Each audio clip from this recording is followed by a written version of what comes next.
আল্লাহ তাআলা পক্ষ থেকে প্রথমে আমি দোয়া করি আল্লাহ তাআলার কাছে, আল্লাহ তাআলা আমাদের সকলকে তার সন্তুষ্টির উদ্দেশ্যে তার দ্বীনকে দুনিয়ার বুকে সমুচ্চ রাখার মেহনতে শরীক হওয়ার তৌফিক দান করুন।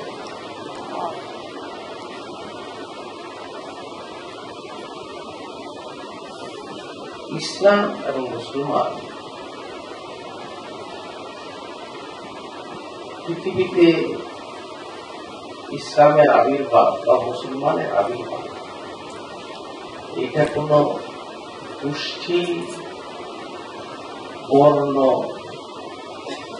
অঞ্চলের স্বার্থে বা কোন নির্দিষ্ট বিশ্বাসীর স্বার্থে নয়। আল্লাহ তাআলা পরিষ্কার বলছেন, কুনতুম খায়রা উম্মাহ, কেন উখরিজাত লিন-নাস। এখানে এই কথা বলেন নাই যে কোন মুসলমানদের উপকারের জন্য, বাঙালির উপকারের জন্য, ব্রিটিশদের উপকারের জন্য। এই উম্মতের আবির্ভাবটাই হইল সমস্ত মানুষের উপকারে, সমস্ত মানুষের কল্যাণের জন্য। ইসলাম সবাই কল্যাণের।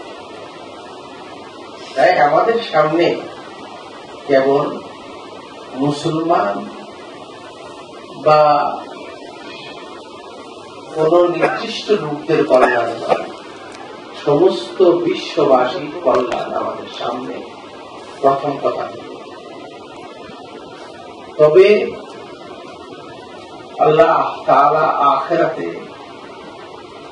ওদেরকেই আল্লাহ তাআলা সাফল্য দান করবেন যারা আল্লাহকে মানছে এবং রাসূল করিম সাল্লাল্লাহু আলাইহি ওয়াসাল্লামের তরিকা অনুসারে নিজের জীবন ঈমান এবং আমলে সালেহ। আমলে সালেহ বলা হয় রাসূল করিম সাল্লাল্লাহু আলাইহি ওয়াসাল্লামের তরিকা, এর নামই রাসূল সাল্লাল্লাহু আলাইহি ওয়াসাল্লামের জীবনের বাইরে আমলে সালেহ বলতে কোনো কিছু, সুন্নতের বাইরে, রাসূল সাল্লাল্লাহু আলাইহি ওয়াসাল্লামের অনুমোদনের বাইরে, তার উসুলের বাইরে আমলে সালেহ